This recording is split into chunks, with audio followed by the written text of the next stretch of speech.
Hey guys, hope everyone's having a good day. Per the comments request, I'm gonna do a technical analysis on Miká Sosna. He is a German discus thrower, 70 plus meter disc thrower. He's represented Germany countless times in international major competitions like the Olympics and World Champs. He's still relatively young, and for a German, he has pretty unorthodox technique. Germans are known for those textbook style techniques that are just absolutely, I think they're the best. If you had to pick a country with the best technicians in the world, it's them. I mean, you can't go wrong with throwing like a German, really. They're just awesome. They, throughout history, produced some of the best discus throwers to ever live, like a Jürgen Schultz, former world record holder before Miklos Selekna. You got Robert Harding, 3-time world champ. You got Lars Riedel, 5-time world champ. All three of those were Olympic champions. You got Wolfgang Schmidt, Olympic silver medalist, former world record holder, also 71 plus meter thrower. You got so many. You got Michael Mullenbeck. He's a multiple time world championship medalist. I could just go on, but today we're going to do Miká Sosna, another 70-meter thrower from Germany to add to the list. So let's get to it.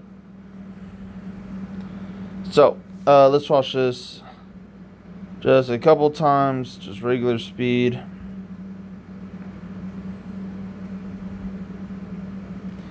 So as you can see, very fast, really good technique. He does some things kind of awkward, not awkward. So I'll explain it out the back.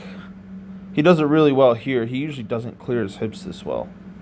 Well, okay, maybe I shouldn't say it like that. I'll explain it. I'll explain it actually right now. So, all right, let's get to the analysis. Winds, very evenly distributed wind. As you can see, does not go up or down when he winds. He just kind of just rotates his left foot and stops the foot. The upper body continues a little bit to get that start to that tempo. Really nice. Looking down, like with his eyes out the back. Not sure if I love that, but whatever. He also has a pretty low one. He's not level. But if you notice, this works because his left arm is down and his right arm is down. Now, it's not like at his hip or anything. He's not just like dropping his arms, but they're just a little lower than a Virgili Selekna. Let me get a straight line. Virgili Selekna, who would be like straight like this. They're kind of down a little. But if you notice, both his arms are down. So he doesn't have his left arm up and then his right arm down. So that's what you want to make sure happens is when you wind, both your arms are the same level. You can't have one higher than the other or lower than the other. All right, so that's a very crucial thing. All right, so he does that very well. And now he's going to start the turn. Super nice, shifting weight good over his left. He's keeping his left arm inside his left knee. That's a style that a lot of people do. I personally, especially for shot put, like to coach the left arm to open up just a little bit past the left knee, because I think it makes it a lot easier to turn out the back. However, this kind of style is also really good because it prevents you from ripping out the back with that left arm. So what I think a good mix is what Gerd Kanter did, where he kept the left arm inside the left knee. And let's see if Miká does it here. Or Miká. Yeah. So he's here. So he keeps it inside the left knee here. So he kind of does what Gerd Kanter did. And then with this left arm, now he lets the left arm open. He doesn't do it to the extent of Gerd Kanter, but he does do it a little bit. So I think, and this is the reason why I don't coach it, is the reason that he, right here, is that I think this prevents him from clearing his hips a little bit. So he doesn't, he turns his foot really nice, but his hips are facing this way instead of that way. So I think if he just opened up a little bit with his left hip, he could have with his left arm, he could have opened his hip up a little more, which would have made it a lot easier for his hips to get around. So he was a lot more stacked. Now let me erase that. Oh my god, come on. Okay. So that's my only complaint. But I mean, he does he's such a superb athlete that doesn't really matter for him, at least. But this is why I believe he hasn't really hit those big distances in international comp, and why he's kind of inconsistent a little. He's also dealt with a lot of injuries, so that plays a big factor. I don't even know if he competed this year, or if he has. I haven't heard of it, but the other thing I don't like, it's not that bad. This sweep may be a little too high for me. I think he goes up a little bit too much right here instead of staying a little lower, so he's extending that left knee a little bit too much instead of just keeping it bent and going more forward. But then he rebends it. But I think this position I don't really like. I like that the disc is behind him. He has a very active sweep.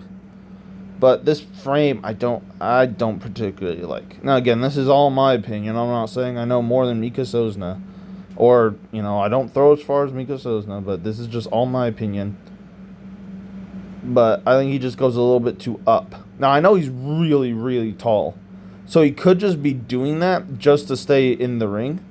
I think he's 6'8" plus, so he is really tall. So, but I prefer, especially for tall people, just to do a hip curl in the middle to stay in the ring, or bring that left arm kind of in, kind of like how Vergili Selecta used to do it, rather than just going up, because when you go up or down, you lose a lot of power and a lot of direction in your throw, and it just makes you slower. Whereas if you just kept this left knee like this the entire time, like in this position, you go forward and you keep that speed and you keep that energy. All right, so you never want to fully extend your left knee. Now your left knee will it'll go up a little, but you don't want this where it's pretty much locked out. Like this position, no. You want to keep this.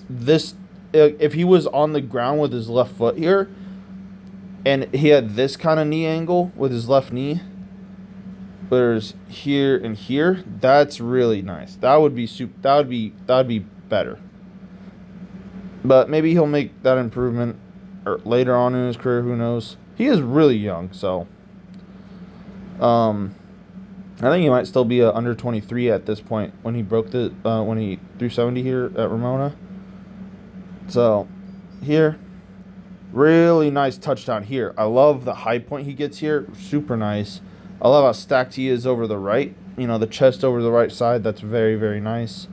A lot of people, a lot of beginners and stuff have a hard time with that. Keeping that chest over the right knee. But if you're too upright, you're not going to get that natural angle to lift. So that's where you get to see a lot of people jump and stuff. But you're going to see here, you see how he's leaning over this right side. So now all he has to do is just turn his hip. That's it. Because he's already at an angle where he can lift it. All right. That's why it's so important to keep your weight over your right. And why not to have... So if he was just upright, let me get a straight line, like that. If his chest was here, he has no power. And he would have to jump in order to get lift rather than this angle like this. So he just has to go like that. All right, so that's very, very nice there. Shifts a little bit onto that left. Stays super nice. I really like his finish mechanics. I think he's off the ground a little bit too early. Just a little bit. But he's so connected with the discus. The discus right behind his hips. Super nice. Keeps that block. His block is awesome. His block is amazing. He stays on the ground forever. So he stays flat heel here and then pops up just a little bit. Lets his left heel raise just a little bit, so he gets that extra little pop and lift at the end, and just reverses nice and easy. He has no chance of fouling that throw at all, and that's a part of the thing. When you have a super efficient throw, you'll just reverse automatically, and you know, if you're a reverser, and you'll just stay in the ring. This is a reason why Krauser rarely ever, you know, fouls. Like toe fouls or like fouls out the front and stuff, because he has such an efficient throw, and the throw is designed for you to just save a throw. You know, the throw is not designed for you to foul. So if you are flying out the front of the ring or something is going on. You're shifting weight. You're doing something wrong. Our efficient throw should be nice and easy. It should feel like that. You should be able to throw the furthest ever with the least amount of effort possible, and you just easily save it, and there's no wasted energy. Like if you spin around like 2 times, or like 3 times on your reverse, that's an inefficient throw. Like sure, it looks cool, but there's still energy left in your body. Whereas like if you see Krauser when he throws, and I'm just saying Krauser because I think he probably has as close as you can get to perfect technique. Like he has no trouble saving throws at all. He just reverses and then just kind of just nonchalantly just saves the throw. That's really what you want. You don't want to be like fighting to save the reverse because something went wrong. Something was off a little.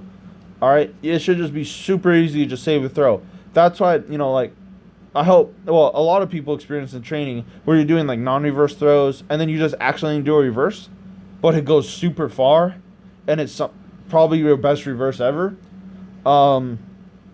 That's because you just turned all the way on that non-reverse, so you just automatically reversed. So that's a really good sign that you reverse properly. That's why I believe Wolfgang Schmidt probably has the best reverse mechanics. And that's what we use as modern day throwers. Because, you know, he took what John Powell and Matt Wilkins did super well, and I think he just combined both of them into like one of the most optimized techniques ever. So it just sucks because, you know, he was locked in prison and stuff for a lot of his prime. Like he broke the world record and was locked in prison for like 5+ years. So I mean, you know, we didn't get to see. I bet if he wasn't there, and he didn't do anything wrong. It was just the time period. He wanted to like defect from Germany because he was an East German and the Communist Party. He's like, blah blah blah blah. I did a video on Wolfgang Schmidt, and I talked about that story in greater detail. So this isn't a Wolfgang Schmidt story, but I'm just bringing him up because if you just look at him, he turns so much. Stays grounded so much. The disc is out of his hand. He is still grounded, and then he goes forward. And that's what you want. You want to non-reverse into this reverse. And Sosna does that super nice, where he turns. He's still grounded, still grounded. He's not jumping. He's still grounded, and then he just transfers forward. And, you know, there's no chance at all that he's going to foul this throw. Now he does do a little bit of more hops than I like, so I think he could have got actually a little more. He could have transferred it maybe a little more forward.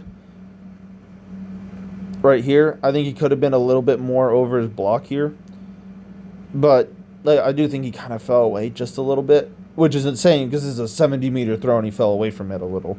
But again, he's not like the most perfect technician in the world, and I know I always glaze German throwing. I mean, it'd be great if any one of my athletes could do this. And what really is great about his throw is how fluid and how connected he is with the throw. Like you could tell, like he's not thinking, he's just doing, and that's what a point you want to get to in your throwing, where you just have taken so many throws, you don't have to think about it in a comp, and you can just throw just off of just feeling. And I hope everyone will get to that level. And ooh, is that Connor Bell in the back? Yeah, this is at. I think this is at Ramon, because I think that's Sam Mattis. I think that's Denny. I think that's Connor Bell. Oh, I should make another video on Connor Bell maybe, because he just retired, which sucks because he's only like 25. But you know, life and stuff. This sucks, man. He was one of my favorite throwers. I know I just keep talking about everyone but Miká Sosna. I'm so sorry. But there isn't too much to say in his throw, which is, I guess, a good thing. But, I mean, he does a lot of stuff really well. I'm trying to say, like, new stuff because I know I always just repeat the same stuff. Because every good thrower does a lot of stuff really well. That's why they're, good. Like here, sweep really nice here.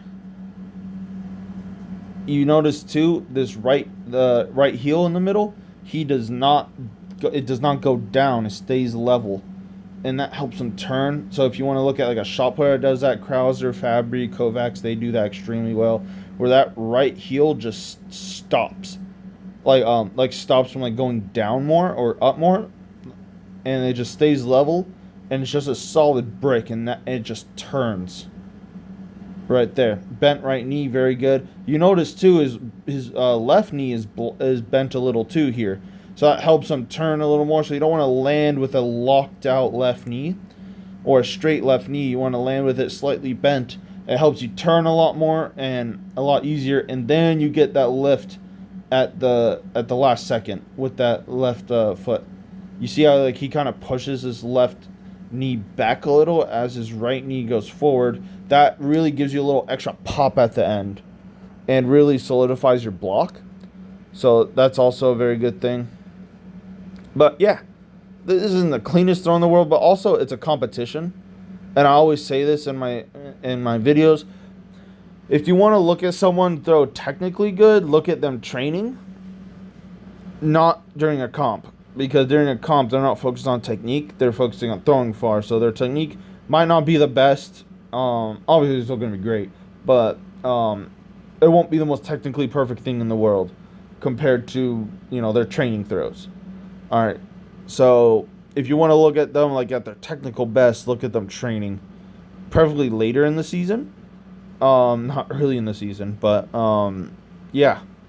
Other than that, thanks for watching. And as always, if you guys want me to do someone, I have like I think 2 months worth of people I'm going to do videos of, hopefully every week. And so maybe you'll suggest someone and I'll just get to it eventually because I already have them marked down. But just let me know, and I'll try to get to them as soon as I can. And see y'all later. Thanks for watching, and bye.